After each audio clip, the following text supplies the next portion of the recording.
Bonsoir, bienvenue à toutes et à tous sur Télé Djibouti dans cette nouvelle édition de 22h. Voici les grands titres de l'actualité de ces week-ends.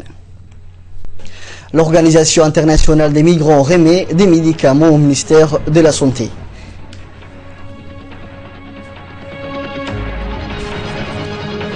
Autre titre dans cette édition, en Centrafrique, la libération des enfants soldats à Djibouti. Mais avant de développer ces titres, cette victoire et cette image d'Ayale Suleiman, encore au-dessus, le prodige djiboutien Ayale Suleiman a démarré sa saison de Diamond League de la meilleure des manières. Il s'est imposé en 1 minute 43 secondes 78 centièmes. Je répète, 1 minute 43 secondes 78 centièmes. Meilleure performance mondiale de l'année lors du 800 mètres du meeting des Doha. Il dévance les deux Kenyans, Ferguson Rotich Cheriot, qui a fait un temps de 1 minute 44 secondes 53 centièmes, et Alfred Kipketer, qui a couvert la distance en 1 minute 44 secondes 59 centièmes. Avec cette nouvelle victoire, la Fédération djiboutienne d'athlétisme et le secrétariat d'État à la jeunesse et au sport ont félicité l'athlète de renommée internationale pour sa victoire au Diamond League de Doha. C'était dans le titre, le ministère de la Santé, Dr Kassim Issa Ousmane, a réceptionné ce matin un don des médicaments en présence du représentant de l'Organisation internationale des migrants, Henri Glorieux, aux centrales d'achat et des médicaments et des matériels essentiels, autrement dit CAM. Cette don a été réceptionné en présence du directeur de la CAM, du directeur général de l'hôpital Pelletier, du représentant adjoint de l'OMS, ainsi que de représentants de l'ambassade du Japon. Le but étant d'assurer la prise en charge des migrants dans les régions de l'intérieur et d'appuyer de ces faits les structures sanitaires concernées en médicaments. C'est là afin de maintenir la bonne santé des migrants, sachant que la République de Djibouti prend en charge tous les individus médicalement sans distinction des races, et cela inclut bien évidemment les migrants. Ainsi que tous les services compétents pour la fructueuse collaboration entre nos institutions. Assurer la bonne santé des communautés et assurer la bonne santé des migrants sont des actions qui se complètent et se renforcent mutuellement. La politique de santé de la République de Djibouti, autorisant chacun, y compris les migrants, à accéder aux établissements de soins de santé, contribue fortement à garantir la bonne santé des migrants et des communautés locales. À l'heure actuelle, beaucoup de migrants à la recherche d'une vie meilleure dans les pays du Golfe se retrouvent bloqués dans le nord du pays, notamment à Obok, tandis que d'autres continuent à transiter à travers le pays. Le nombre de personnes cherchant assistance auprès de l'OIM pour le retour volontaire dans leur pays d'origine est en nette augmentation depuis le début de la guerre au Yémen. En effet, depuis fin mars, déjà près de 350 migrants ont cherché assistance auprès du centre d'orientation des migrants de l'OIM à Obok pour faciliter le retour volontaire en Éthiopie. Excellences, Mesdames et Messieurs, soyez assurés que l'OIM continuera à travailler en étroite collaboration avec le ministère de la Santé et ses services compétents afin de contribuer à la bonne santé de tous. Je vous remercie. Le ministre de la Santé, Dr Kassim Issa Ousmane, a remercié en son nom ainsi qu'au nom du gouvernement l'OIM pour ce don des médicaments qui sera bien utilisé par les structures de santé concernées. Écoutez le ministre. Nous nous trouvons aujourd'hui de nouveau à la CAM pour procéder à la réception d'un don de médicaments offerts par l'OIM. Ces médicaments arrivent à un point nommé parce que, comme vous le savez, notre pays aujourd'hui fait face, en dehors des clandestins auxquels nous étions habitués, notre pays fait face à un afflux de réfugiés en provenance du Yémen, des gens qui fuient leur pays d'origine à cause de la guerre. Et comme vous l'aviez si bien dit, les mois derniers, il y a eu, lors d'un accident de circulation, il y a eu beaucoup de blessés éthiopiens dont, au jour d'aujourd'hui, 7 sont toujours hospitalisés au niveau de nos structures. Depuis le début de la guerre du Yémen, le président de la République, son Excellence M. Soumaïl Omar Guelleh, a été le premier, il est d'ailleurs le seul à ce jour le premier, a ouvert un pont humanitaire pour la population du Yémen. À l'heure où je vous parle, j'ai plus de 21 blessés de guerre, Barbale, des blessés de Barbale qui se trouvent rien qu'au niveau de l'hôpital Pelletier, sans parler de ceux qui sont hospitalisés au niveau de Dar al-Hanan, au niveau de l'hôpital de Balbala et au niveau d'Ar-Rahma. L'actualité de ce 22h, c'est aussi au Yémen avec la trêve, les combats décidés par les forces de la coalition menées par l'Arabie Saoudite. La population prise au piège dans les combats tente de fuir le pays où règne une situation humanitaire catastrophique. C'est ainsi que près de 300 réfugiés sont arrivés dans la seule journée d'hier au port de Djibouti. Les réfugiés principalement des Yéménites, mais aussi de différentes nationalités, étaient à bord de 3 poutres. Avec 300 nouveaux réfugiés qui viennent s'ajouter aux 650 autres arrivés mardi et mercredi, c'est à peu près 1000 personnes qui viennent grossir le rang de réfugiés qui sont installés hors de camps de réfugiés. Les réfugiés arrivent durant cette semaine, comptent parmi eux de nombreux blessés qui ont été admis dans les hôpitaux de Djibouti. Le nombre de réfugiés installés hors de camp d'Obok est estimé à plus de 18 000 réfugiés installés dans leur totalité dans la capitale. Autre nouvelle du pays, l'école de la zone portière sud a abrité hier une belle cérémonie de remise de prix aux lauréats des concours de dictée et de récitation du Saint-Courant. Eh bien, cette compétition inédite a mobilisé près de 180 élèves de l'établissement scolaire. À noter que dans chaque classe, les 10 meilleurs élèves ont été présélectionnés pour participer aux épreuves finales du concours.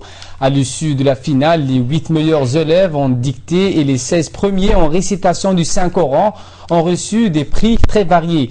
Des montres, des ballons de football, des livres électroniques du Saint-Coran, des fournitures scolaires et d'autres lots ont été distribués aux gagnants de la compétition. Organisée pour la première fois dans l'école, la compétition qui a démarré dès le début du mois de septembre 2014 a suscité un enthousiasme certain et beaucoup de ferveur parmi les élèves. Le directeur de l'école, Abdelrahman Omar Chiroua, s'est dit heureux que cette belle initiative soit couronnée de succès. Il a exprimé son souhait de pérenniser l'opération en impliquant de l'association des parents d'élèves de l'école. Pour lui, ce genre d'initiative est une belle manière de créer une dynamique positive et enclencher un certain enthousiasme parmi les élèves et les enseignants dans ces périodes charnières de l'année scolaire. On l'écoute.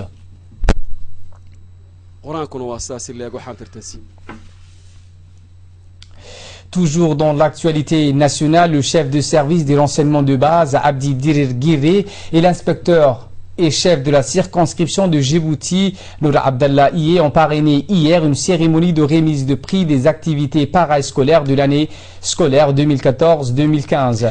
L'événement qui s'est déroulé à l'école de Balbala 3 bis a mobilisé de nombreux enseignants et parents d'élèves ainsi que des élèves de toute la circonscription.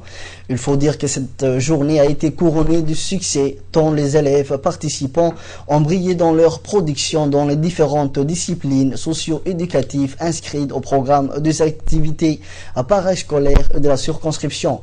Par ailleurs, les enseignants, le directeur d'école et les conseillers pédagogiques ont été mobilisés pour apporter l'encadrement et le suivi nécessaire pour le succès de l'événement. L'inspecteur chef de la circonscription de Djibouti 3, Nour Abdallah Aye, a rendu un hommage aux efforts et au dynamisme des élèves et des enseignants qui ont donné autant d'éclat à cette belle initiative parascolaire. Il a félicité les 10 écoles de la circonscription pour leurs engagements sans réserve dans cet événement annuel qui est fièrement célébré à pareille époque. Qui ont participé de différents concours socio-éducatifs qui se sont déroulés tout au long de l'année scolaire. Dans ces activités, les enseignants, les directeurs, les conseillers pédagogiques qui n'ont pas ménagé leurs efforts et leur temps pour permettre à nos apprenants de s'épanouir.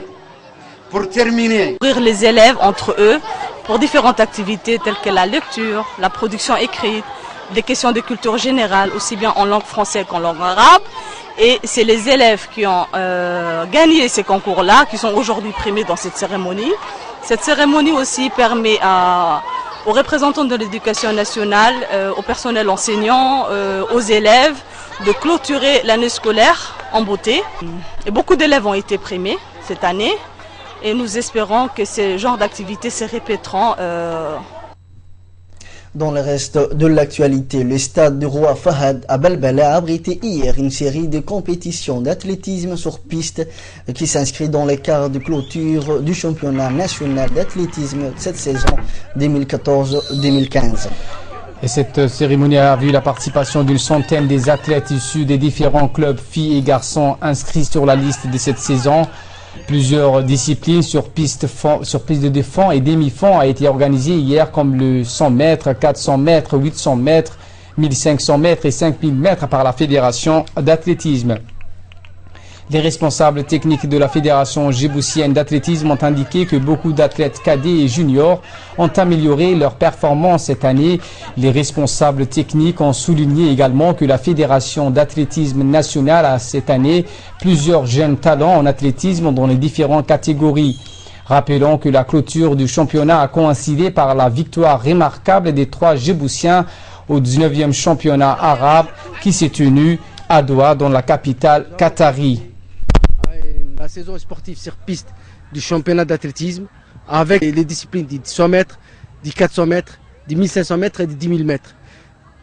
Ces finales se sont déroulées dans de bonnes conditions avec des temps honorables qui ont été produites par nos athlètes qui ont fait une préparation bien adaptée à ces finales dans les différents districts et à Addis Ababa aussi. Sport toujours où l'équipe nationale djiboutienne de football féminine, les Sirènes de la Mer Rouge, sont arrivées hier dans l'après-midi à 15 h à Ouagadougou, la capitale du Burkina Faso.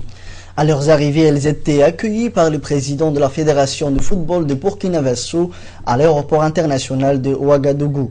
Après avoir pris une petite pause dans la matinée, l'équipe féminine a commencé à s'entraîner. Il s'agit d'un entraînement physique et technique. Notre équipe a rencontré cet après-midi à l'équipe féminine de Burkina Faso au stade municipal de Ouagadougou. Avant les matchs, nous avons recueilli les réactions des Sirènes de la Mer Rouge. Elles étaient toutes confiantes. On les écoute.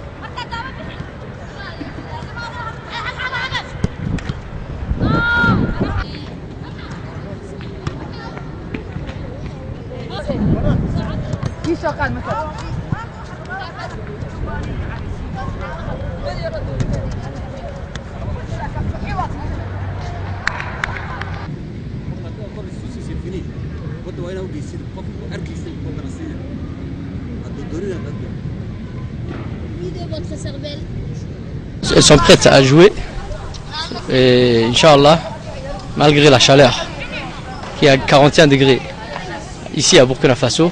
Donc c'est un réel plaisir pour moi de recevoir l'équipe féminine nationale ici.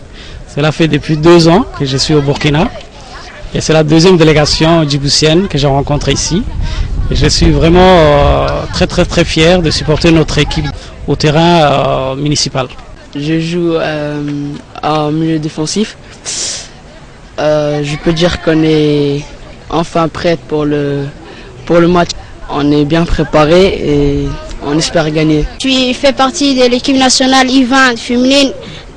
On est atterri à Burkina Faso hier après avoir passé une longue journée à Addis Abeba. En pétir de leur hospitalité est bel et bien impeccable. Un homme sage a dit la force de ta volonté sera à la mesure de ton désir. Et moi j'ajoute que demain est un autre jour, une autre chance, une autre opportunité pour notre pays, pour notre travaux, pour nos compatriotes, ainsi que pour les Sirènes de la Mer Rouge. Nous espérons la victoire pour les Sirènes Rouges. Nécrologie cette fois, nous avons appris avec beaucoup de tristesse la mort de feu Abdelkader Abdillahi Abane, décédé mercredi dernier à l'hôpital Halas. Feu Abdelkader Abdillahi, né en 1960 à Djibouti, a travaillé à la trésorerie nationale. Il a laissé derrière lui une veuve, 8 enfants et 13 petits-enfants.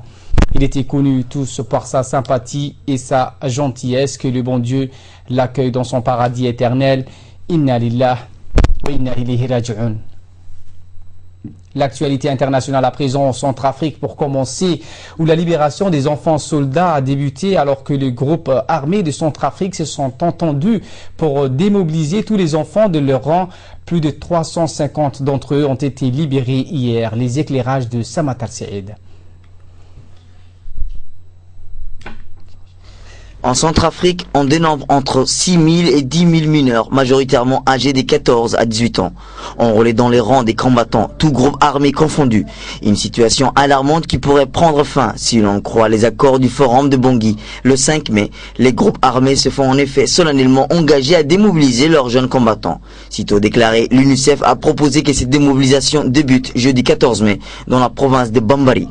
Dans d'autres cas de figure, des enfants issus de milieux économiquement très misérables prennent les armes après avoir perdu leurs repères familiaux. Ils vivent pour la plupart dans l'arrière-pays où les conditions de vie ne sont pas bonnes, à partir du moment où leurs parents ne sont plus là. Ces enfants sont livrés à eux-mêmes, prennent les armes pour chercher à se nourrir et à se protéger. C'est une réaction de survie, explique Manuela Géraldine, la présidente du tribunal pour enfants de Bangui à France 24. Plus de 5800 migrants ont été sauvés en mer Méditerranée ce week-end au large de la Libye par la marine italienne. Le corps sans vie de 10 personnes ont également été retrouvés. Le récent naufrage meurtrier en Méditerranée n'ont pas découragé les migrants à tenter à tout prix de rejoindre l'Europe. Environ 5800 migrants ont ainsi été secourus ce week-end au large des côtes libyennes où les passeurs profitent visiblement de conditions météorologiques favorables. C'est ce qu'a annoncé hier le garde-côte italienne. C'était l'essentiel de l'actualité nationale et internationale préparée par la rédaction. Merci de votre fidélité. Bonne fête al-Mi'raj à vous tous et restez avec nous, le programme continue.